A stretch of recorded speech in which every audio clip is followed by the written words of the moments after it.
Giran Rizky Rusandi.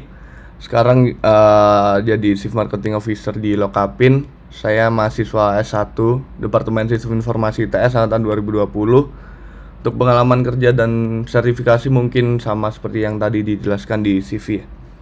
Oke, mungkin bisa saya lanjut.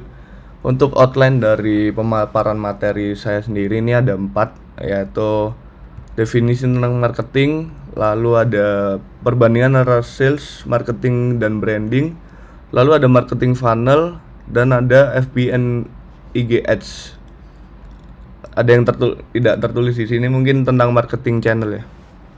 Oke, mungkin bisa saya langsung masuk ke section pertama itu sebelum berangkat lebih jauh tentang bagaimana sebenarnya implementasi strategi marketing terbaik untuk bisnis kita. Langkah baiknya kita mengetahui dulu sebenarnya apa sih itu marketing itu. Jadi marketing di sini adalah proses mengenalkan produk atau jasa agar dapat diketahui oleh masyarakat luas atau customer. Marketing juga berarti proses pemasaran produk atau jasa mulai dari pembuatan strategi hingga apa yang dirasakan oleh konsumen. Nah, marketing ini sebenarnya merupakan strategi jangka panjang ya, beda dengan sales yang hanya jangka pendek untuk mengkonversi sebuah sales. Jadi marketing ini meliputi beberapa langkah lagi di dalamnya. Mungkin saya contohkan seperti bagaimana segmentasi pasarnya, market research-nya gimana, dan market positioning-nya gimana. Mungkin itu bisa Nah, pertama ini ketika kita berbicara tentang marketing, tentunya kita akan nggak beda jauh ya tentang penjualan sebuah produk atau bisnis ya. Nah, di sini saya ingin coba share apa sih bedanya dari sales atau marketing itu sendiri, sales dan marketing. Nah, pertama untuk sales sendiri berbedaan dengan marketing, yaitu bersifat jangka pendek apabila sales, karena dalam sales tersebut hanya berlangsung sebentar saja ketika ada sales yang menawarkan kepada customernya itu saja, tanpa ada faktor-faktor lain. Namun ketika marketing kita berbicara secara skop yang lebih luas atau jangka panjang, bagaimana market yang harus kita tuju dan lain-lain lah, positioningnya gimana. Lalu untuk sales sendiri itu merupakan teknik hard selling ke customer dengan cara langsung menjual, kayak mengiklan langsung lah ke customer yang dilakukan oleh salesnya itu tadi. Namun kalau marketing di sini berbentuk soft selling dengan melakukan analisa pasar. Jadi marketing ini menentukan pasar mana sih yang bisa kita masukin.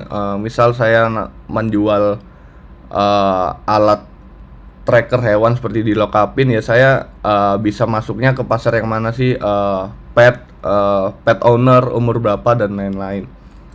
Lalu untuk sales ini bekerjanya one on one dengan pelanggan, beda seperti marketing yang bekerja di balik layar yang biasanya terbentuk dalam sebuah tim ya, ada role-role-nya sendiri gitu.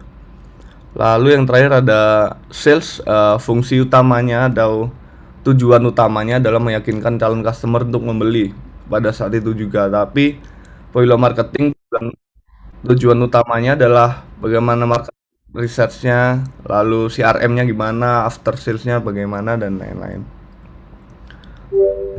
Bisa next. Oke. Sorry. Oke, setelah mengetahui perbedaan sales dan marketing, di sini saya ingin menjelaskan juga alur strategi pemasaran bisnis itu seperti apa. Di sini ada kata-kata baru yaitu branding. Nah, tentunya kita setelah melihat ini akan berpikir apa tujuan dari masing-masing hal ini sih. Di sini sudah saya siapkan. Pertama yang harus dilakukan dalam perencanaan marketing sebuah bisnis adalah kita harus menentukan branding bisnis kita terlebih dahulu atau branding produk kita. Nah, sebenarnya tujuan utama dari suatu branding adalah untuk mengenalkan brand perusahaan. Selain itu, branding juga bertujuan untuk membangun citra positif atau reputasi perusahaan agar selalu bagus di mata konsumen, agar tertanam di benak mereka bisnis kita atau perusahaan kita. Nah, setelah dilakukannya branding, ketika branding perusahaan ini sudah melekat di customer kita, disinilah marketing dapat bekerja dengan merancang sebuah campaign, iklan, atau dan sebagainya.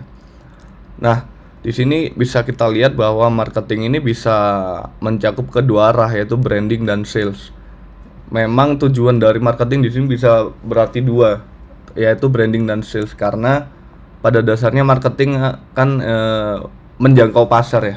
Jadi kita tujuannya bisa dua, kita bisa menjangkau pasar dalam rangka hanya mengenalkan bisnis kita ataupun untuk menjual produk kita. Nah, ini untuk frekuensinya nanti mungkin bisa dipikirkan lagi lebih dalam oleh marketing strategisnya. Nah, terakhir setelah dilakukannya marketing, tentunya dengan dibantu branding, output yang dihasilkan setelah itu adalah akan terbentuk sales yang dapat menguntungkan Anda sebagai pelaku bisnis. Jadi di sini prosesnya itu marketing, kita melakukan marketing dengan menggunakan branding yang sudah ditentukan. Jadi semuanya sudah direncanakan untuk penggunaan, misal dalam sebuah iklan, penggunaan fontnya, penggunaan warna, itu branding sudah harus jelas agar nantinya perusahaan kita atau brand kita ini mudah untuk dikenal oleh masyarakat, tidak berubah-ubah. Oke, mungkin di sini saya coba kasih ilustrasi apa sih perbedaan dari branding atau marketing. Nah, ketika kita sudah memiliki branding yang kuat di perusahaan kita, di customer kita, di target kita, customer sudah memiliki ketertarikan sendiri terhadap perusahaan kita. Maka marketing yang dijalankan pun otomatis akan lebih lancar. Seperti yang kiri, di sini ada ilustrasi yang kiri bahwa yang pria tidak perlu bilang apa-apa, namun si wanita sudah mengetahui bahwa si pria ini adalah guru yang baik. Nah, secara otomatis kan di situ kita dianggap sebagai perusahaan yang kita kan tidak perlu untuk menjelaskan lagi apa sih itu produk kita dan lain-lain. Jadi si customer sudah memiliki ketertarikan sendirilah untuk produk-produk tersebut. Sebaliknya, apabila marketing itu kita ingin mengenalkan produk kita kepada customer, balik lagi ke definisi yang saya berikan tadi, bahwa marketing sebenarnya adalah menjangkau pasar, entah tujuannya untuk branding atau sales. Intinya kita ingin menanamkan branding perusahaan di benak customer dan untuk menjual itu. Jadi untuk marketing mungkin memerlukan effort lebih untuk menanamkannya, namun branding memiliki tipe yang lebih jangka panjang daripada marketing sih. Oke, mungkin bisa saya next. Nah, di sini pasti ada yang bertanya-tanya kenapa sih branding diperlukan, kenapa kita nggak langsung marketing aja. Nah, untuk fungsinya dari branding, yang pertama itu branding ini dapat meningkatkan kepercayaan customer kalian. Jadi misal saya ambil contoh perusahaan Nike yang mereka bahkan hanya perlu membuat iklan yang hanya menunjukkan foto produknya saja, tidak perlu ada kata-kata persuasif dan lain-lainnya, tidak perlu menjelaskan produknya. Dan itu menjadi profit bagi mereka karena branding yang sudah dibangun oleh Nike udah berapa tahun itu sudah berfungsi sampai sekarang. Jadi ketika orang melihat Nike ya itu pasti sepatu olahraga seperti itu. Nah, dan yang kedua, ketika kita memiliki branding yang kuat, kita memiliki daya tarik unik yang membedakan kita dengan kompetitor lain. Contoh saja Rolex, ketika kita memikirkan jam tangan yang mahal, kita akan selalu berpikir Rolex, dan itu Rolex kan unique pointnya kan di mahalnya, di eksklusivitasnya. Jadi itu kita selalu berpikir bahwa jam tangan mahal yaitu Rolex, itu yang membandingkan bisnis. Kalau diambil contoh dari situ ya, itu bisa membandingkan bisnis kita dengan kompetitor. Lalu yang ketiga ada mendukung efektivitas strategi marketing. Kembali lagi yang saya contohkan di atas yang Nike tadi, bahwa iklan-iklan mereka sangat simpel namun dengan hasil yang tidak begitu jelek, bahkan malah bagus karena dia sudah tahu bahwa branding mereka udah kuat banget. Jadi dia nggak perlu lagi untuk untuk mengeluarkan effort untuk memikirkan strategi marketing lagi. Oke, lalu ada efek dari branding ini saya berikan salah satu contoh lagi dari Apple. Ketika kalian melihat ini, pastinya kalian udah mengetahui bahwa ini tuh handphone dari Apple yang elegan dan tentunya eksklusif. Nah, ini adalah salah satu contoh branding yang kuat dengan didukung yang value positioning-nya yang tepat dan membuat brand tersebut dikenal tanpa menggunakan marketing yang rumit. Hanya dengan sekedar foto produk saja bisa sudah membantu meningkatkan salesnya mereka. Oke, bisa next. Oke, setelah saya jelaskan tadi tentang branding, marketing, dan sales, mungkin bisa saya lanjutkan ke marketing funnel. Jadi, marketing funnel ini adalah sistem atau cara untuk menjelaskan berbagai tahapan yang dilalui oleh pelanggan sebelum melakukan pembelian, atau yang bisa disebut juga customer journey. Jadi, marketing funnel salah satu tools untuk melakukan strategi pemasaran dengan mengetahui bagaimana sih customer journey yang sedang dialami oleh pelanggan kita. Jadi fungsi utamanya pada marketing funnel ini, kita sebagai marketing strategis harus bisa menyesuaikan jenis campaign yang kita lakukan dengan kondisi marketing funnel pada saat itu. Mungkin saya contohkan langsung ya. Di sini saya sudah coba cari contoh marketing funnel dan yang saya terapkan juga di beberapa pengalaman dari bisnis saya. Yang pertama ada di tahap awareness, yaitu di mana tahap orang-orang masih baru mengenal produk Anda. Jadi masih atau bisa dibilang dengan istilah cold customer. Jadi ketika pada fase awareness ini, otomatis si customer masih membutuhkan informasi tambahan. Lalu ada interest. Pada tahap ini customer mulai tertarik dan mulai konsiderasi untuk membeli produk kalian dengan membandingkan produk Anda dengan yang lain. Lalu ada decision. Pada tahap ini customer berniat untuk membeli produk Anda, namun hanya perlu sedikit dorongan. Lalu yang terakhir, titik akhirnya ada di action. Disinilah customer Anda memutuskan untuk membeli produk Anda. Nah, mungkin kalau belum paham, saya contohkan saja. Mungkin saya sebagai marketing strategis dengan customer journey saya yang masih berada di tingkat awareness, dan saya tentunya tidak mungkin memberikan customer saya promo atau dorongan untuk membeli, melainkan saya akan memilih untuk lebih mengenalkan saja tentang produk saya itu gimana dan lain-lain, agar nantinya mereka jadi interest terhadap produk kita. Namun sebaliknya, apabila customer journey saya ada di tahap decision, tentu saya tidak akan memberikan pengenalan produk lagi kepada mereka, tapi saya mungkin harus memberikan promo-promo atau dorongan apapun yang bisa mendorong mereka untuk beli, karena mereka sudah di tahap decision, yang mana dia sudah mengetahui produk kita, hanya perlu dorongan sedikit saja. Nah, untuk penerapan untuk marketing funnel ini mungkin saya akan lebih jelas nantinya di terakhir ada contoh. Jadi next. Lalu next pada section ini saya akan menjelaskan jenis marketing apa saja yang bisa dilakukan dan yang mungkin yang saya lakukan. Oke, yang pertama ada SEO. SEO ini adalah salah satu jenis marketing yang memiliki budget tipis namun perlu pengetahuan yang tinggi. SEO ini menggunakan keyword yang dimasukkan oleh user dalam mesin pencarian. Nah, teknik-teknik dalam SEO ini sendiri memiliki berbagai cara ya.